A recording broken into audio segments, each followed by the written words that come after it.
So I want you to picture yourself drifting in the pitch black expanse of the Gulf of Carpentaria.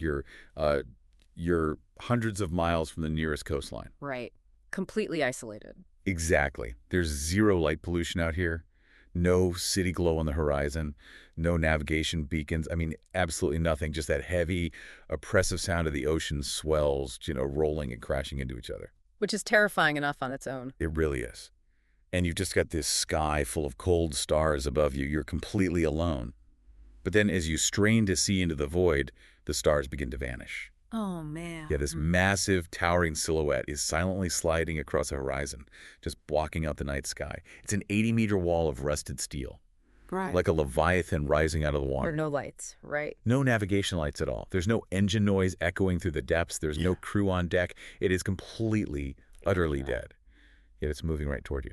The scenario you're describing taps into the absolute most primal fears we have regarding the ocean. It sounds like the premise of some, psychological horror film. But it's not. No, the chilling reality here is that this is a documented, real-world event.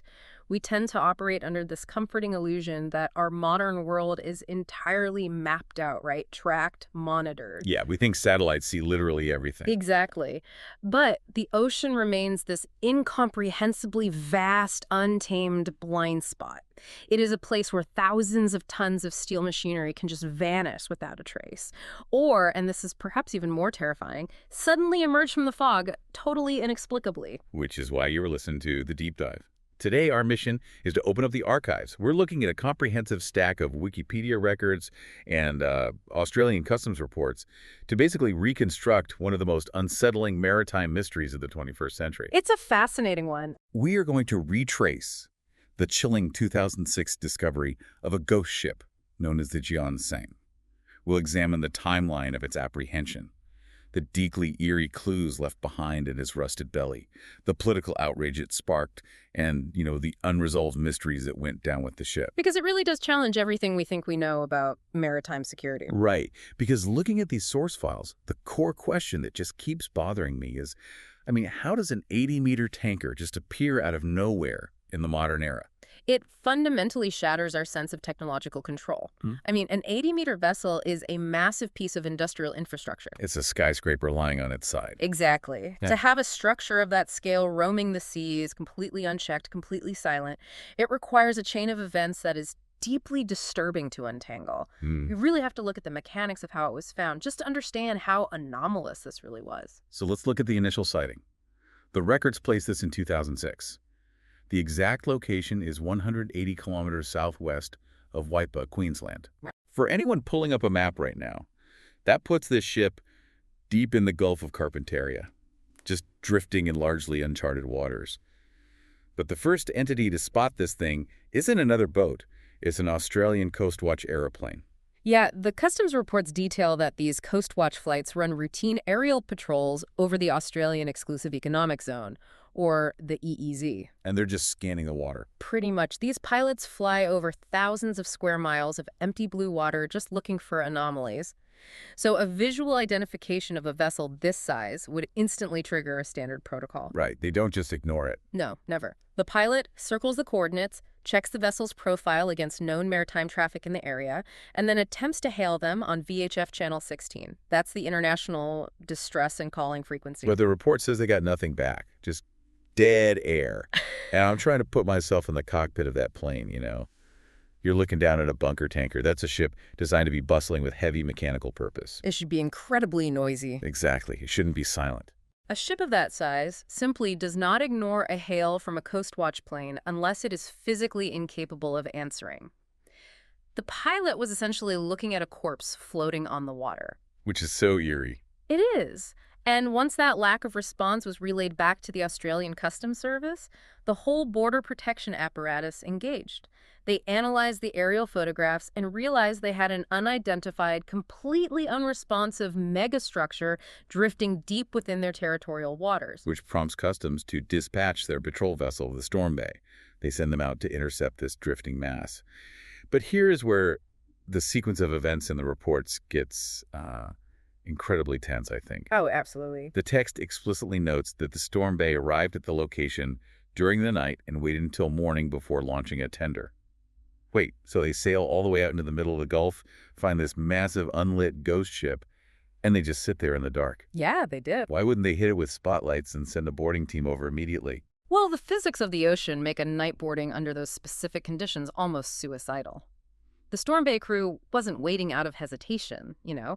They were following strict survival protocols. Okay, how so? Consider the mechanics of two vessels in open water. The Jian Seng is completely dead in the water. It has no engine power to steer its bow into the oncoming waves. Right, so it's just drifting at the mercy of the current. Exactly. That means it's taking the ocean swell's broadside. A massive steel hull taking waves from the side rolls heavily and incredibly unpredictably. It acts like a giant rusted pendulum just swinging in the dark. Okay, wow, so it's not just sitting still like a building, it's swaying wildly. Violently. Now, I want you to imagine trying to launch a small inflatable tender from the Storm Bay, motoring across the pitch-black water and trying to pull alongside that towering rolling wall of steel. That sounds like a nightmare. It is. You have no lights on the target vessel. You don't know where the boarding ladders are or if they even exist anymore. One mistimed swell could easily crush the tender right against the steel plates of the tanker. Oh, God.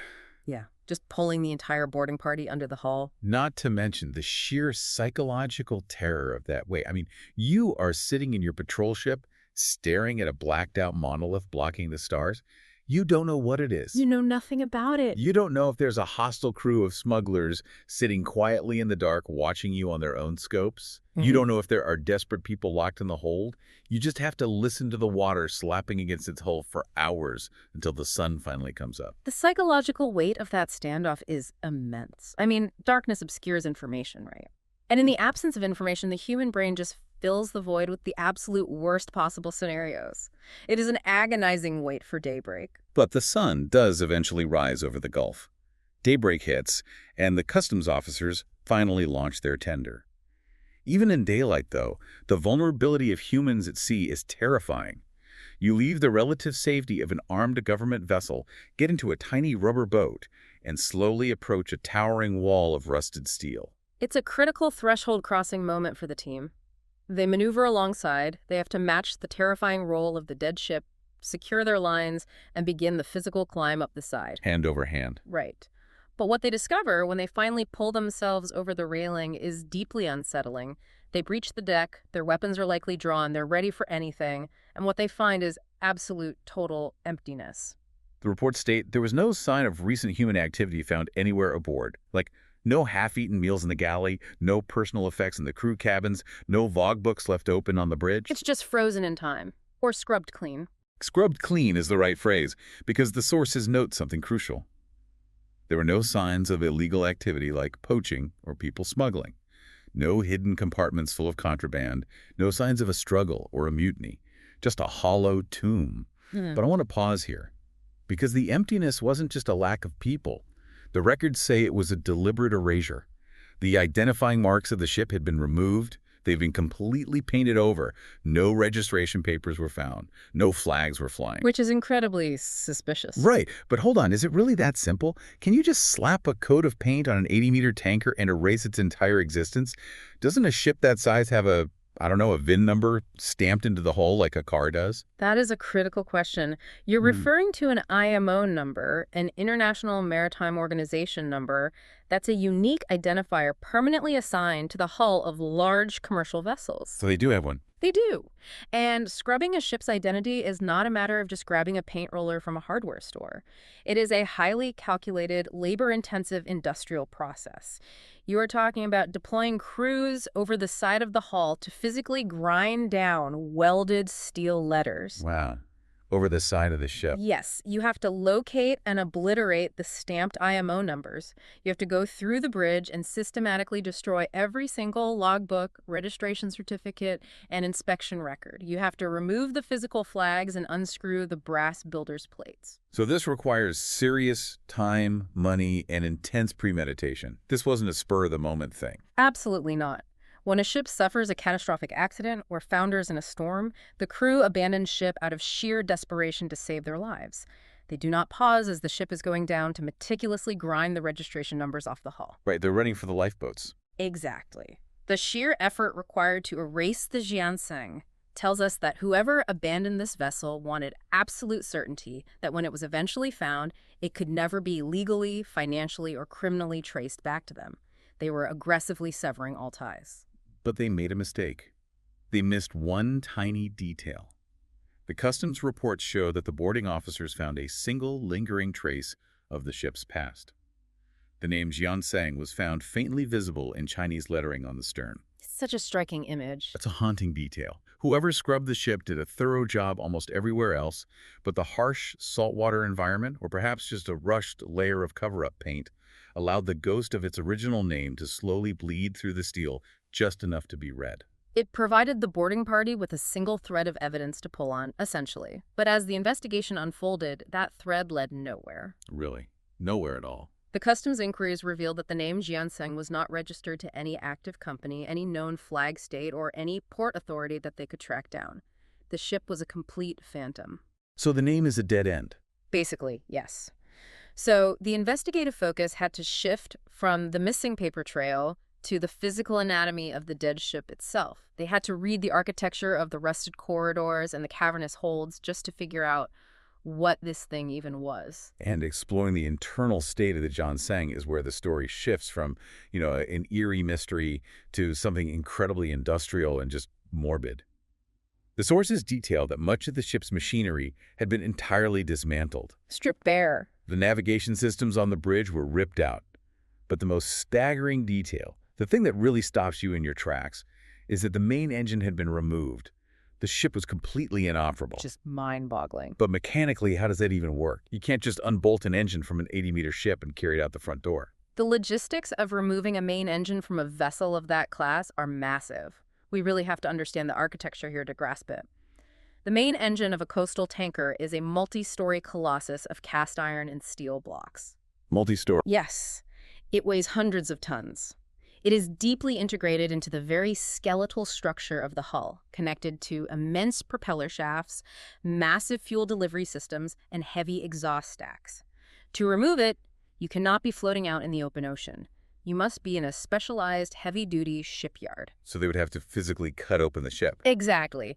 You typically have to use heavy industrial torches to cut away entire sections of the overhead decks, creating a massive vertical shaft. Then you use towering shipyard cranes to slowly lift the engine block up and out of the vessel. That is wild. It tells the investigator something vital. The Jian Seng was not destroyed by a sudden storm. The engine didn't just fall out. This vessel underwent a deliberate, highly organized industrial-scale dismantling of its core functionality long before it ever ended up drifting in the Gulf. Which raises the ultimate question. If you have the resources to put a massive ship into a dry dock, cut open the steel decks, and crane out a multi-story engine block, why do you then just let the empty shell float away? Right. It doesn't seem to make sense. But before we examine the why, we really need to look at what they did find inside this hollowed-out carcass. Because the missing machinery contrasts sharply with the cargo they discovered. The boarding party found a massive quantity of rice. Yeah, the rice is the giveaway. In the context of maritime forensics, discovering massive storage holds alongside large quantities of bulk food like rice is a definitive indicator of the ship's operational history. Okay, how so? By analyzing the layout, the massive internal liquid storage tanks combined with the dry stores, authorities deduce that the Jian Seng was a bunker tanker. Let's break down what a bunker tanker actually does, because reading about it paints a very bleak picture of the maritime world. It's essentially a floating gas station and grocery store, right? Yeah, that is the function, yes, but the reality is much darker. These specific types of bunker tankers often operate in the absolute most isolated, unregulated regions of the planet. They are the logistical backbone of the shadow economy on the high seas. Exactly. They are designed to resupply massive, often illegal fishing fleets operating in international waters, far, far outside the exclusive economic zones or EEZs of any sovereign nation. So these fishing fleets don't want to come into port because they're doing something illegal. Partially that, and partially they simply cannot afford to. Time spent traveling to a port is time not spent harvesting fish. Furthermore, many of these fleets are engaged in illegal, unreported, and unregulated fishing. So if they enter port, they get caught. Right. Entering a port means subjecting themselves to customs inspections, labor checks, and environmental regulations. So they stay out in the deep ocean for months, sometimes even years, continuously stripping the ocean of resources. The bunker tanker comes to them. Just picture the desolate reality of being a crew member on the Jian Seng during its active years. I mean, your entire existence is confined to a rusted steel island, constantly wallowing in the deep ocean swells. You live totally off the grid. Waiting for the fleets. Yeah, waiting for rogue fishing fleets to emerge from the fog, pull alongside your hull in the middle of nowhere, and connect heavy hoses so you can pump fuel into their tanks and offload hundreds of sacks of rice to feed their captive crews. It is grueling, highly secretive work, operating entirely in the gray areas of international law. And this operational history perfectly explains the ship's anonymity, if you think about it. Vessels involved in these unregulated resupply chains frequently operate under flags of convenience. What does that mean, practically? It means they register their ships in countries with incredibly lax maritime laws, and they frequently change their names, their paint jobs, and their shell company ownership just to evade international scrutiny. So they're used to hiding. Exactly. Long before the Jian Seng became a physical ghost ship, it was already operating as a legal phantom. Okay, so we've established what this thing is. It is a hollowed-out, anonymous bunker tanker, completely stripped of its engine and navigation gear, carrying a hold full of rice, drifting southwards in the Gulf of Carpentaria. A very bizarre puzzle piece. Very. Yeah. But without an engine, how on earth did it get there? I mean, you can't just paddle an 80-meter hole across the ocean. No, you definitely cannot. The customs boarding party solved this, actually. They noted the vessel had been drifting for an, quote, exceptionally long time, and the smoking gun they found right on the bow was a broken tow rope. The discovery of the broken tow line is really the linchpin of the whole investigation. It connects the stripped machinery, the scrubbed identity, and its current location. Authorities concluded that the Jian Seng was a dead ship on its final terminal voyage. Where was it heading? It had likely been purchased by a marine salvage company or a shipbreaker. It was being towed across the open ocean, probably destined for a scrapyard in Southeast Asia where the hull would be run aground on a beach and just torn apart by hand for its scrap steel. But the tow rope snapped. And this is where the mystery morphs into a display of sheer, terrifying cowardice. Because a broken tow rope means there was another ship out there. Another vessel with a captain and a crew was dragging this 80-meter deadweight through the heavy ocean swells. Right, they were right there. And at some point, maybe a severe storm hit, or the towing gear suffered a catastrophic mechanical failure. The massive tension on that line exceeded its limits, and it just snapped. The Jian Seng broke free. And the captain of that towing vessel was immediately faced with a decision. Now, the standard legal protocol is absolute. You immediately radio international maritime authorities. Because it's a hazard. A massive one. You broadcast a hazard warning to all vessels in the sector, reporting that you have lost control of an 80-meter unpowered steel structure in open waters. You track it and you attempt to reestablish the tow line. But they didn't do that. No, they chose extreme negligence. They assessed the situation, realized the Jian Seng had already been stripped of its identity and could never be traced back to them, and they simply steamed away. They just abandoned it. I am trying to comprehend the sheer hubris and the danger of that decision. Are you telling me there's no international tracking for tow ships? No way to just look at a satellite feed and see who was in the area at the time? Well, in the realm of unregulated marine salvage, many vessels operate as part of a dark fleet. They turn off their automatic identification system, their AIS transponders, specifically to hide their movements. So they're invisible electronically. Exactly. It is highly illegal, but incredibly common in these fringe operations. They operate entirely in the blind spots. So they just cut their losses and vanish. Yeah. But let's talk about the danger they left behind. Leaving an 80-meter dead ship adrift in the ocean is essentially setting a massive, silent trap in the dark. It is a profound hazard to navigation. Think about it. A dead ship has no engine, meaning it cannot alter course. It has no navigation lights to warn approaching vessels. Because it is unpowered, it has no active radar missions either. So a modern ship might not even see it on the screen. Depending on the angle of its hull and the height of the waves, it might not even return a strong radar signature to a ship actively scanning the horizon. It is literally a camouflage of rusted steel blending into the dark water. That's terrifying. If a commercial fishing boat, a passenger ferry, or a private yacht were to cross its path in the middle of the night, they would never see it coming.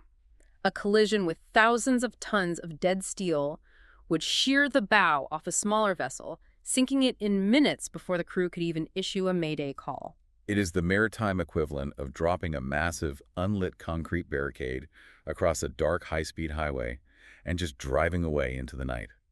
The fact that a crew could watch this towering hazard fade into the fog behind them and simply shrug it off is chilling. It highlights a really grim reality of deep ocean operations. When there are no witnesses and no immediate financial consequences, accountability just evaporates. The towing company prioritized avoiding a massive financial loss over the lives of every other mariner operating in the Gulf of Carpentaria. And that profound lack of accountability leads us directly to the political shockwaves that the Jian Seng triggered within the Australian government. Because once the Storm Bay secured the vessel, the physical mystery morphed into an intense public debate about the illusion of border security. Oh, it became a huge issue. The sources provided give us two starkly contrasting political reactions. And we're going to look at these viewpoints purely through the historical record provided in the source files, examining the arguments without endorsing either side, just to understand the magnitude of the fallout. The discovery became an immediate political flashpoint in Canberra. On one side of the debate was the Minister for Justice and Customs at the time, Chris Ellison. What was his stance? According to the records, he framed the incident as a validation of the nation's security apparatus. He argued that the detection of the ghost ship was actually a clear victory.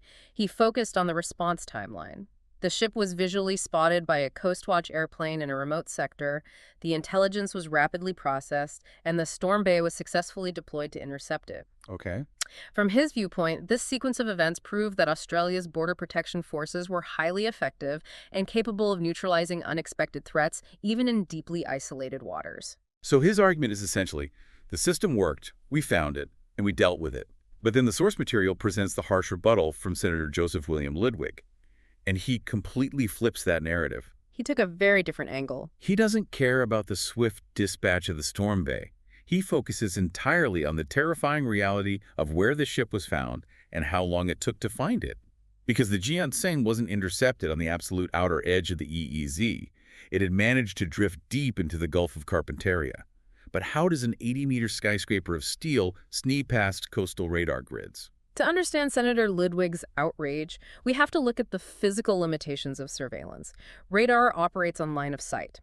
Because the Earth is curved, land-based radar systems can only see so far over the horizon. Right, they can't see over the curve. Exactly. The Australian Exclusive Economic Zone is massive, millions of square miles of ocean. You cannot cover every inch with active radar. You rely heavily on aerial patrols. But the Gulf of Carpentaria is a massive, incredibly isolated body of water. And the sources note that this specific area is notorious, right? Yes. The Gulf is heavily targeted by illegal Indonesian fishing vessels and smuggling operations. Because of that reputation, Senator Ludwig pointed out that Australian customs had repeatedly assured the public that this specific maritime region was under intense, continuous surveillance. So they were supposed to be watching it closely. Yes, they were supposedly looking for small, wooden fishing parahus riding low in the water. So Ludwig's counter-argument is devastatingly simple. You claim you are watching this specific patch of ocean like a hawk to catch tiny wooden boats. Yet an 80-meter, thousands of tons steel behemoth managed to drift right into this heavily monitored zone, completely undetected, and stayed there for what customs themselves called an exceptionally long time before a plane finally flew over it. It completely shatters the illusion of a secure perimeter. Exactly. Regardless of the political maneuvering between the two politicians, the thematic takeaway for our investigation is inescapable. The political fallout really serves to highlight the terrifying, uncompromising vastness of the ocean. It's humbling, honestly. It is. The ocean simply does not care about national borders, radar grids, or aerial patrol schedules. If a massive, dead tanker can slip entirely unnoticed into waters that a government claims are highly secure and just drift there for months, it proves that the ocean remains fundamentally untamable. It is too big, too dark, and too chaotic to ever be truly controlled by human technology. Which brings us to the final grim chapter of the Jian Seng, the ultimate fate of the evidence. We know the Storm Bay sat with the ghost ship for several days. Eventually, the authorities brought in a massive salvage tug. They managed to secure a new heavy-duty tow line to the rusted hull, and they dragged the Leviathan to Waipa, which is a remote port on the Cape York Peninsula. But they couldn't just leave it tied to the dock. Right. Why not? Because bringing a dead ship into a port introduces a massive environmental threat. The customs records detail a critical hazard. The internal holds and the deep bilges of the Jian Seng were flooded with oily water. Hold on, let's explain the bilges for a second. How does a ship get full of toxic water just from drifting around? A ship is essentially a massive steel envelope, and it is never perfectly watertight.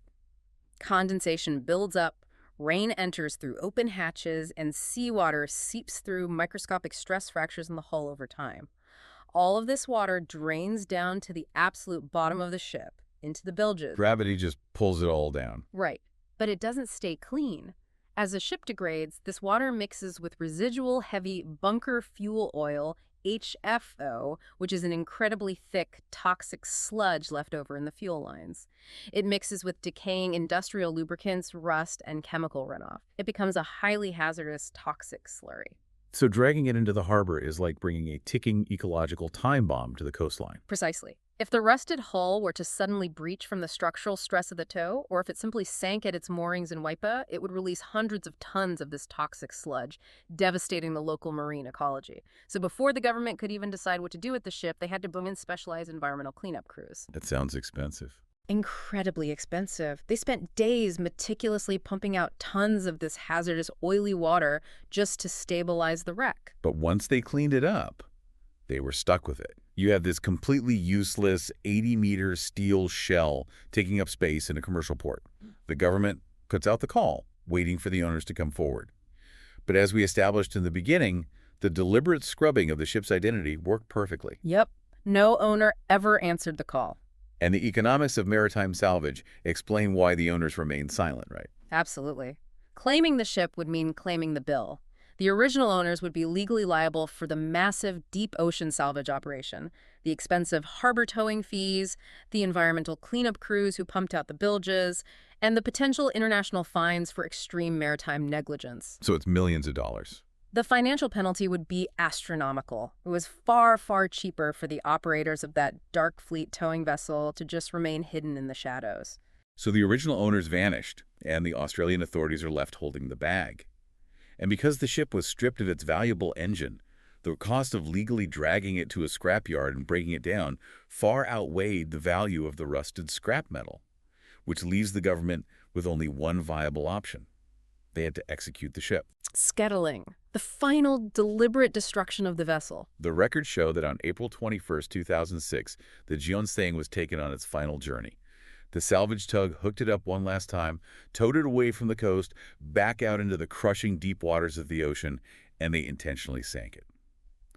How do you even scuttle a ship that big? Do you blow it up? Sometimes explosives are used, but often it is a matter of systematically opening the sea valves. These are massive intakes at the bottom of the hull that are normally used to draw in cooling water for the engines. Oh, I see. Crews will open the valves, breach the internal bulkheads to allow the water to flow freely between compartments, and then they just evacuate. The ocean slowly floods the massive internal spaces, destroying the ship's buoyancy until the weight of the water drags the steel down into the abyss. There is an incredible dark finality to that act. By scuttling the ship, the government didn't just solve a logistical harbor problem. They essentially sunk the evidence. They buried it. Yeah. The deepest secrets of the Jian Seng, the actual identity of the men who hung over the side of the hull with grinders to erase its numbers, the name of the cowardly towing vessel that snapped the line and fled in the dark, the exact timeline of how many weeks or months it spent haunting the black waters of the Gulf. All of those answers were deliberately sent to the bottom of the ocean. Swallowed by the sea, permanently unresolved.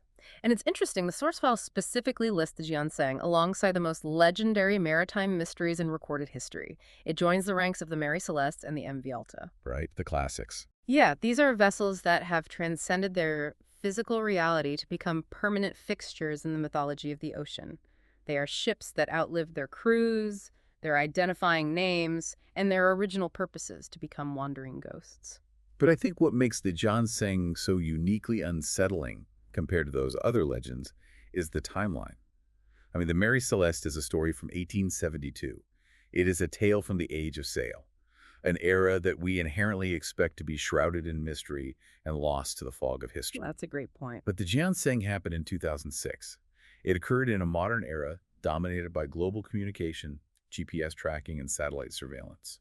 It proves that the ancient primal feels of the sea, The fear of the absolute unknown, the fear of vast, isolating darkness are just as relevant today as they were hundreds of years ago. It forces a confrontation with our own technological vulnerability. We engineer these massive steel machines, we draw imaginary borders on our digital maps, and we convince ourselves that we are the absolute masters of the global environment. But we aren't. Not even close. The Jian Seng stands as a rusted monument to human hubris. It demonstrates how easily our industrial creations can become derelict, and how quickly the immense power of the ocean will reclaim them, stripping away their identity and turning our tools of industry into terrifying navigational nightmares. It really does. It shatters the illusion of control completely.